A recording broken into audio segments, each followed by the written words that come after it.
Where are you in regard to your retirement? Now, I'm telling you something.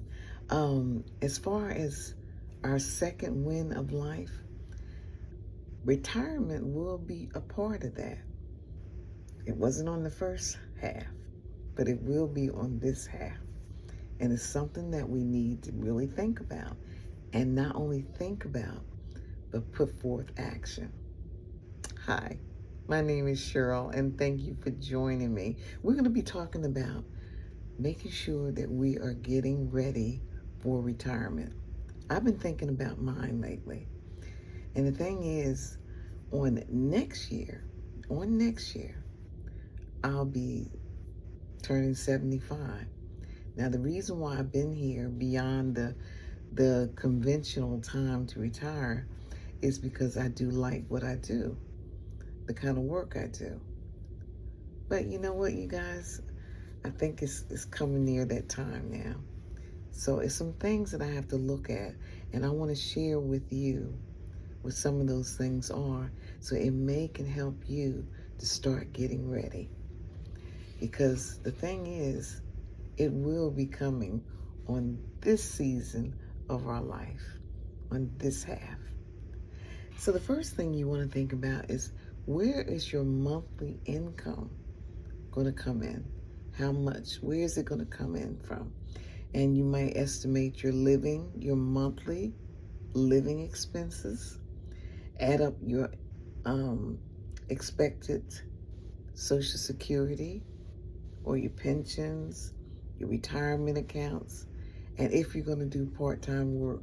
And that's the thing I've been thinking about, that if you don't want to really go into your savings, what kind of part-time work do you want to do?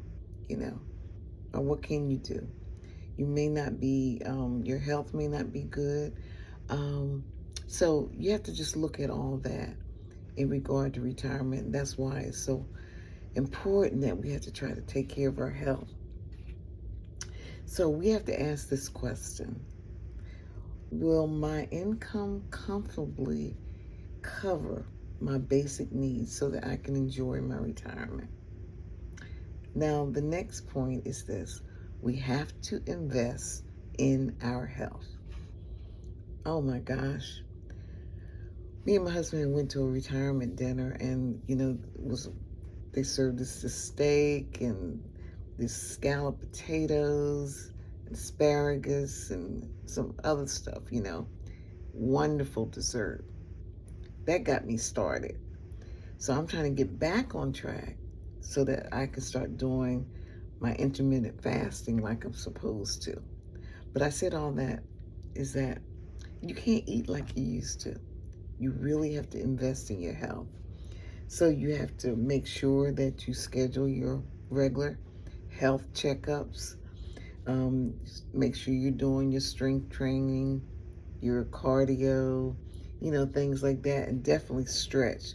You know, um, our bones and everything, we have to stretch them out. We got to make sure that we eat nutritious food, and there's so much going on with the food situation now. You really have to be diligent. When I was in Costco the other day, and I had said out loud, "Oh my gosh, this looks so good, but it's so much sodium." So the lady said, "Oh, I'm sorry, man, I overheard you." She said, "I'm glad to know when somebody else is looking at that." I said, "Yes, ma'am." I said, because we have to be, intentional about reading labels, and things are different. And if we can, making sure that we go and get fresh produce, our vegetables and our fruit. And also, we have to make sure that we prioritize our sleep and our stress management. We can't, if you're looking at Netflix, you want to make sure, if you're looking at those series, you got to look at a few, go to bed, and then look at the rest the next day. Sometimes I remember one time I was just looking at them, and it's hard to get up the next morning. So sleep is so important, and really maintain your borders so that your stress level can come down. We have to invest in our health.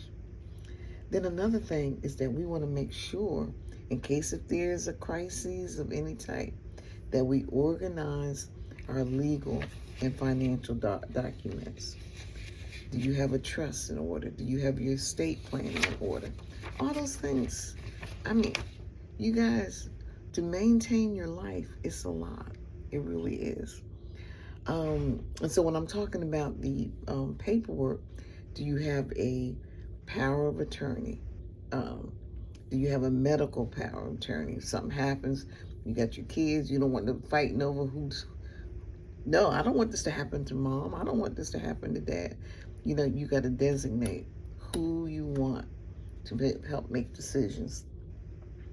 You got to make sure you got your paperwork for your accounts, your password, all this kind of stuff. You guys, this is another part of the second win of life, because you want to make it good. You really do. So you have to be intentional. And then another thing, we want to create a purpose for our retirement. Now, when I retire, I don't want to just sit. I want to do something. Either going to be volunteering, it's going to be doing my YouTube, it's going to be, just helping other people. If whatever I decide to do, and what comes in my spirit that I need to do. And you might be traveling, just learn a new hobby and skill. Right now, I'm getting ready to start learning some Spanish. I always wanted to learn that. I had it in school, but it was Spanish 1. But I live in Texas, so I want to learn some Spanish. And, then the last thing I want to say is this. We want to strengthen our relationships and our legacy. And what I'm talking about is that with our family. If there's any regrets that you have, any broken relationships, try to mend those things. If you're not forgiving, try to forgive.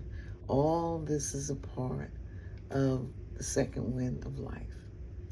So we want to spend quality time with our family and friends, make good memories, resolve conflicts when possible, share our wisdom and life experiences. See, I'm sharing mine right now, okay? Because I'm sure thinking about getting ready for retirement. And then decide what kind of legacy you want to leave for others. There's so many that are coming behind us, and they want to know, how did you deal with what I also did a memoir for my husband and myself, so that this way our children, grandchildren, great-grandchildren, they can have a story of our life. And I'll tell you guys about that later. But I want you to understand, retirement is not the end of your career. It's just you're going to change to go do something else. But you want to start preparing to, especially if you're over 60. Well, if you're in your 50s, you want to be doing it all along. Because for those of us that are baby boomers, most of us, we didn't get financial education. So I'm trying to stress that upon you all, to learn as much as you can about investing, getting a high yield savings account. I have a SoFi account, and I love it, okay, because it pays more than the bank. And I'll leave a link down below if you're interested in that. But anyway, just start preparing, because that is a part, as I can say, of the second win of your life. You guys be blessed. Tell me, are you preparing? What are you doing? What are you doing to prepare? Taking care of your health, being mindful of your money, your finances, where you plan to live. You have all that. You're going to live with the kids. You're going to live by yourself. All these things you have to consider. So if this has been something that is beneficial to you, please like it, make a comment, subscribe, pass it on to somebody else. because that's what it's all about. Take care, and I'll talk to you later.